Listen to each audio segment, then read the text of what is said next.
What if you're wrong? And what if that's not your fault?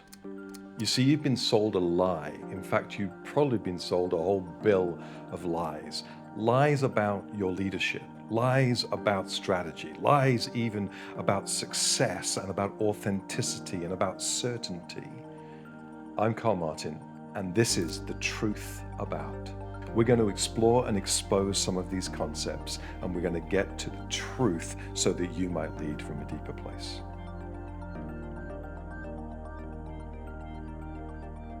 Ladies and gentlemen, welcome to the Arable Leader podcast with Karl Martin and my co-host Esther. Hello. Hi Esther. Esther, for those of you who don't know, is my youngest daughter and now co-host of the Arable Leader podcast.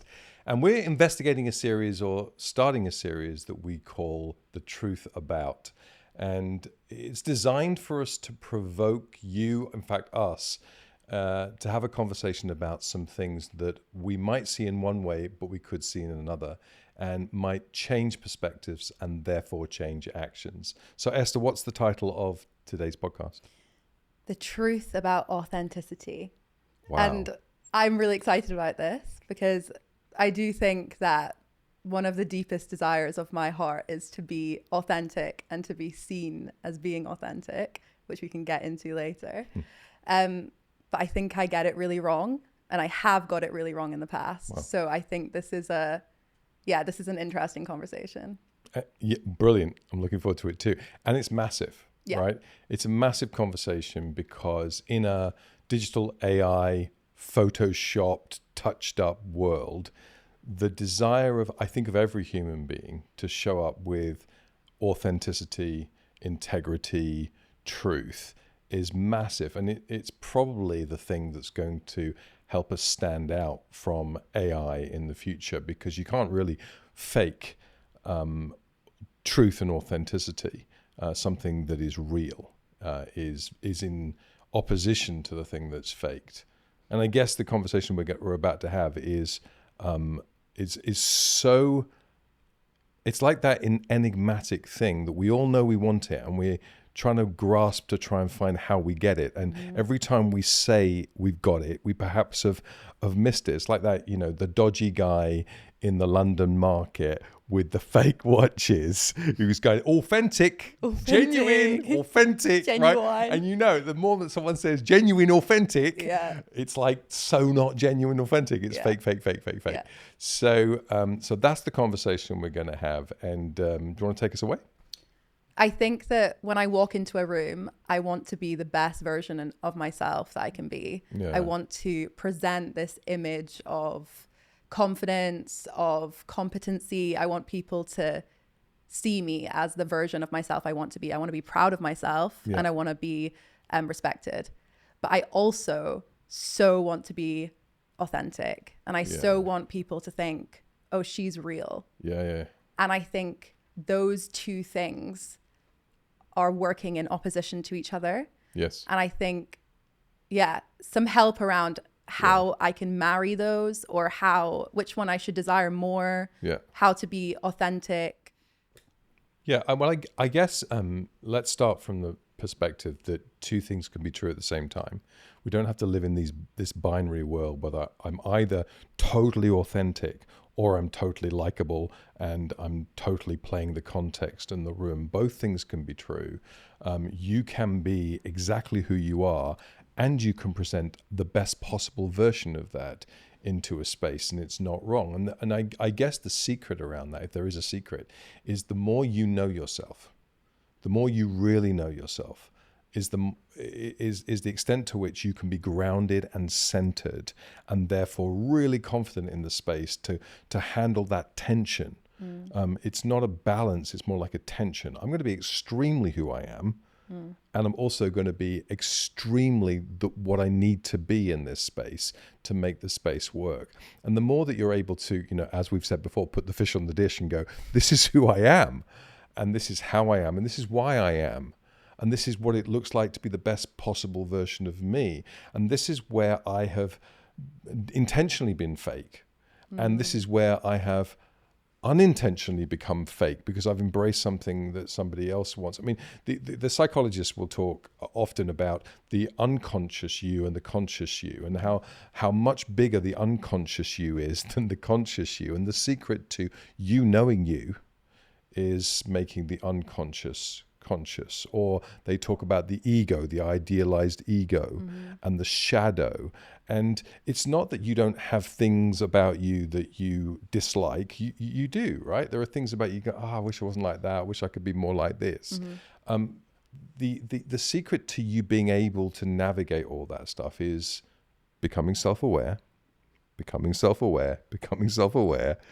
accepting yourself with limitations and greatnesses and excellences, and then being able to adapt from that position and go, oh, this context requires this, and it's not inauthentic for me to show up in this way here and in this way here. Does that make sense? Yeah, it makes sense. I think an area that I want to grow in and I want to learn is how to be authentic, how to be vulnerable, and not get vulnerability hangovers. I feel like... What do you mean by vulnerability hangovers? I feel like I so want people to be disarmed and to feel comfortable and to feel safe around me, that when I don't know them very well, I'll share or overshare to make them think I am authentic, or, you know, just to make them feel comfortable. And I often will leave those conversations and, you know, wake up the next day and feel awful and be like, why did I say that? And why did I give that person part of myself, part of my heart that I didn't need to give them?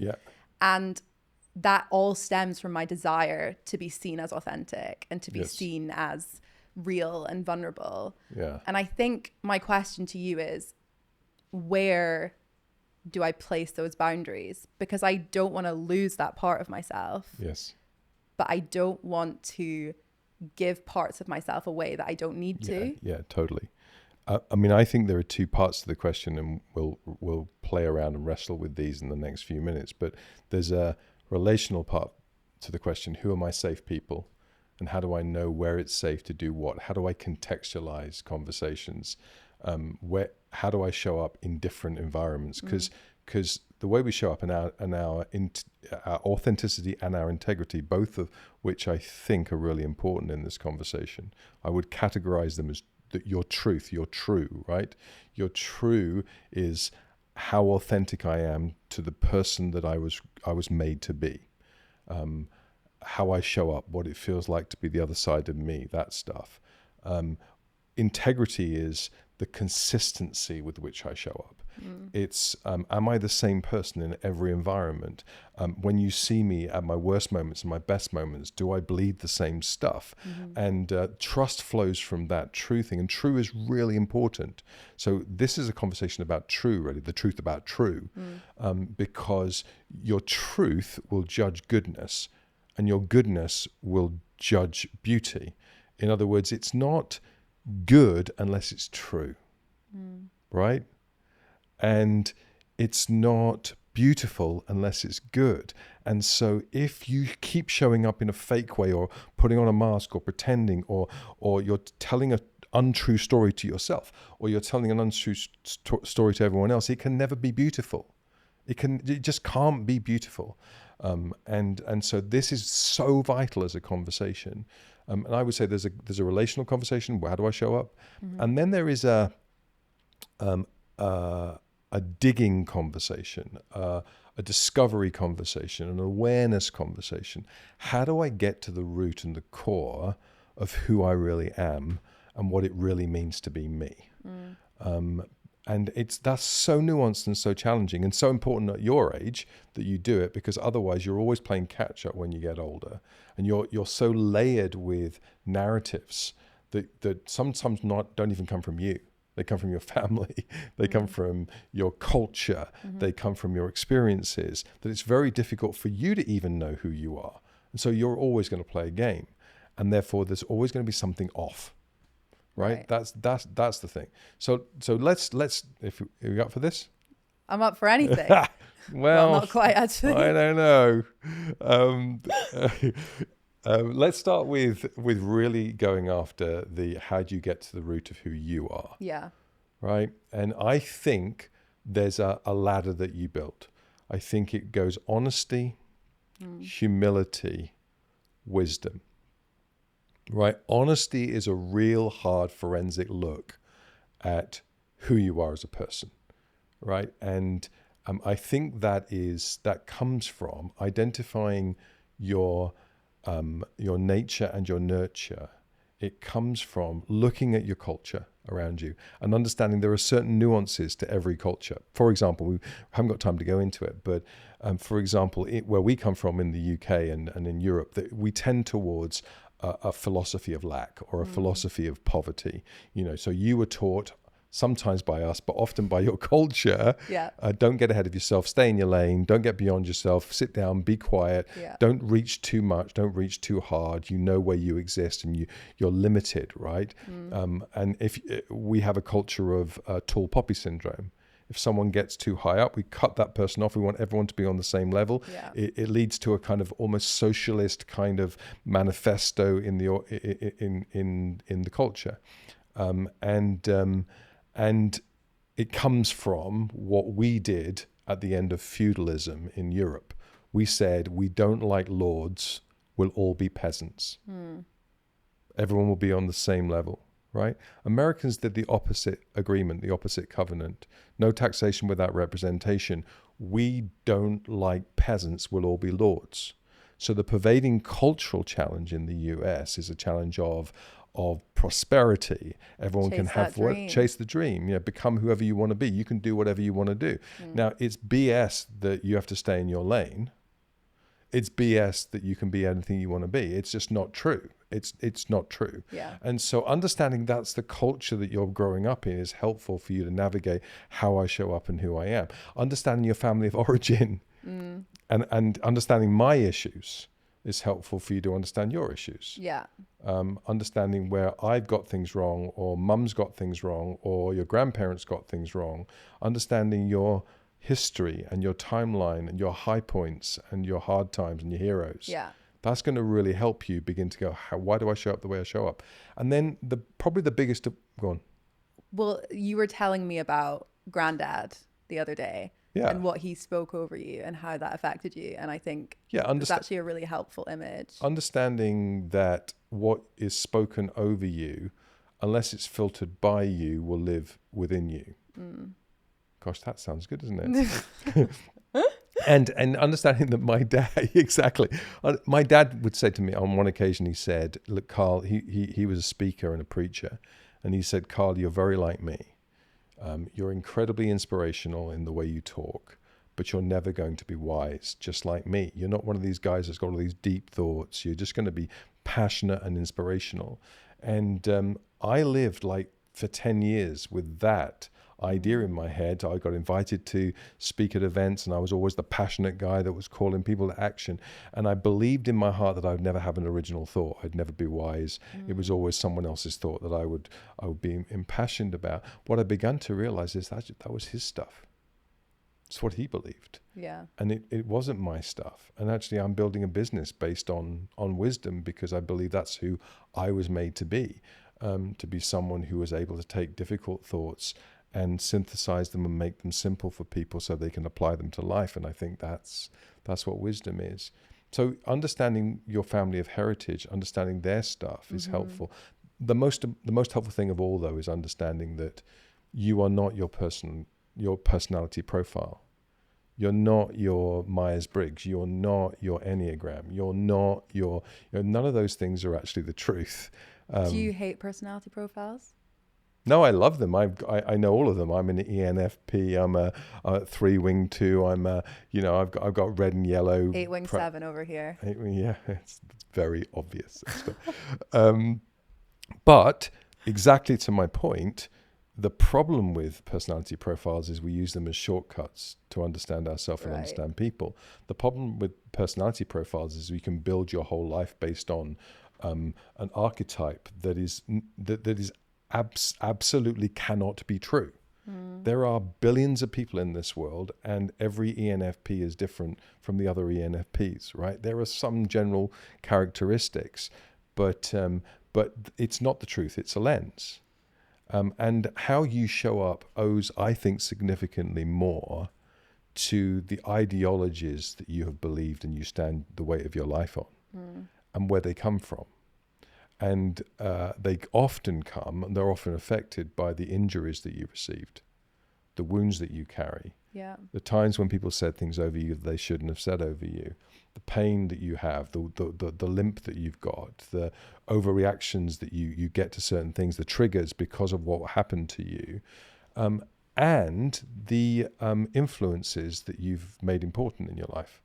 You know, someone once said, Jim Rohn, I think it was, who said, you are the sum of the 5 people closest to you, right? So what you have believed is often because of the voices that you've given credibility to, right? So unpacking that and going, what do I believe?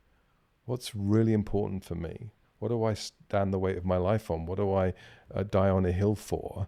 And how much does that owe to the injury that I've got, the wound that I've got, the words that were spoken over me, the influences that I've allowed around my life? That begins to get you to some honesty.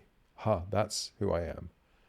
And it's not removed from your personality profile. That's great. Do your personality profile. Do 3 or 4 of them. Understand some general principles, but really do some work on your life experience and your background and your cultural history. And then that ladders up into humility. And we'll go much quicker here, but humility is not, as many people have told you, thinking less of yourself or thinking of yourself less. You've heard that before, right? Humility is actually thinking of yourself correctly. Yeah.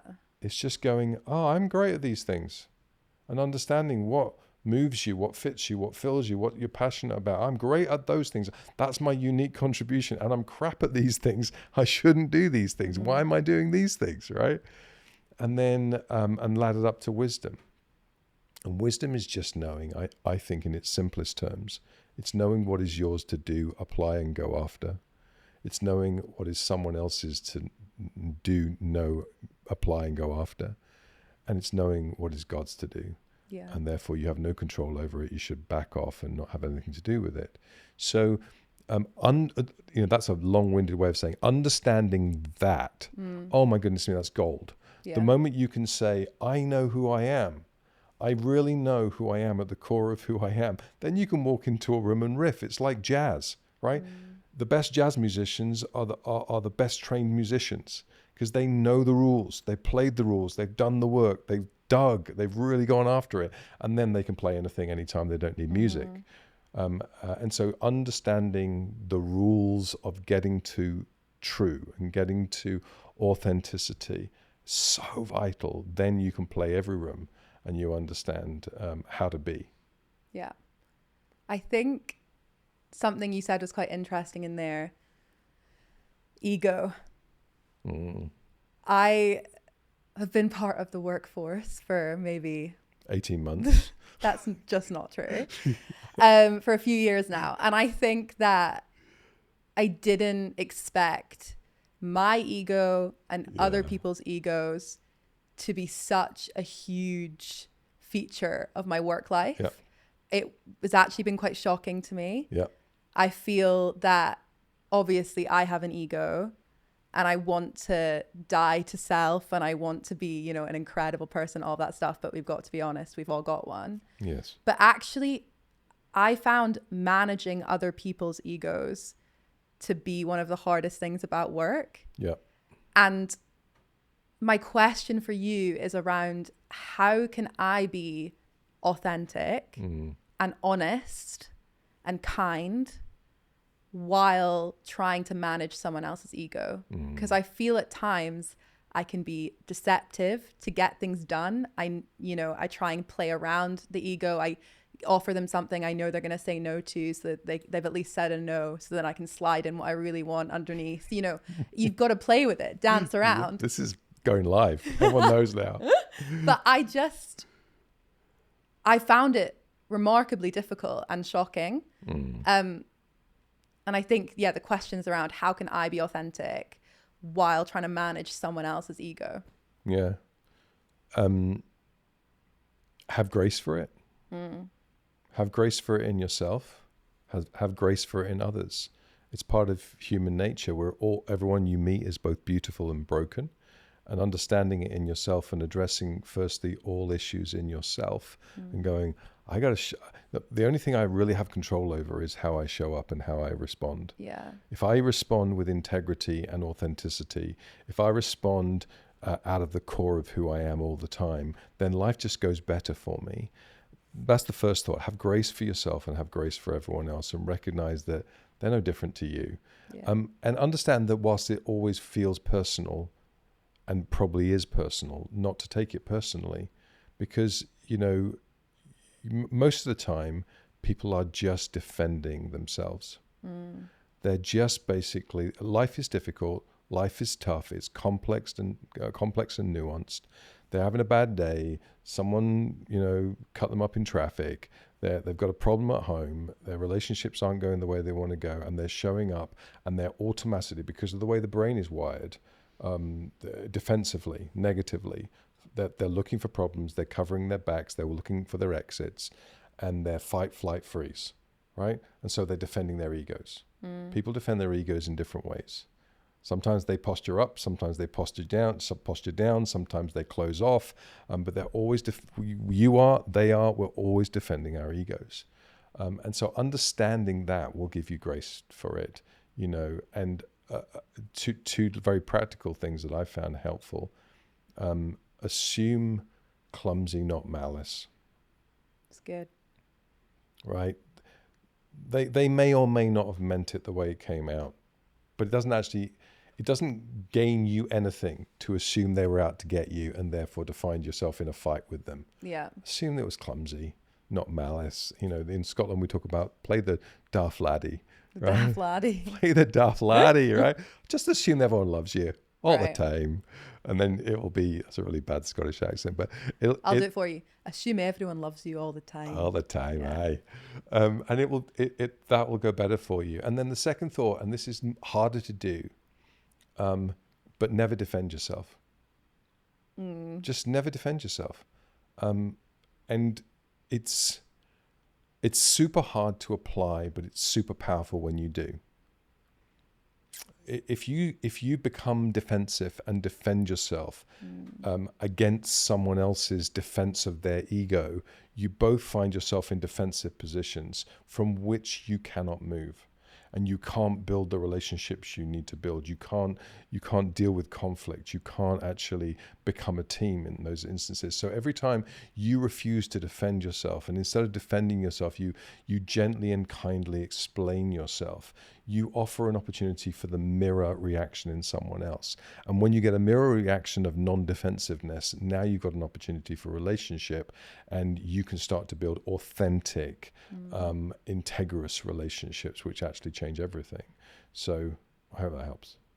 But what happens when I need to defend myself? Do I just live this life and be passive? What if someone actually has wronged me or professionally done something that's actually over the line and I need to say something? How can I be authentic in that interaction?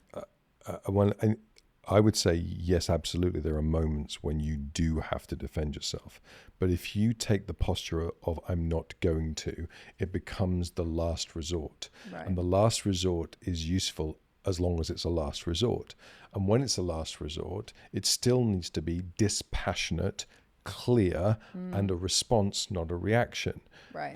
So, the idea of pausing and breathing and choosing the moment to say the thing that's really going to need to be said, and not out of anger and not out of vengeance, but out of, I really want the best for me and I really want the best for you. So this needs to be said in the right way.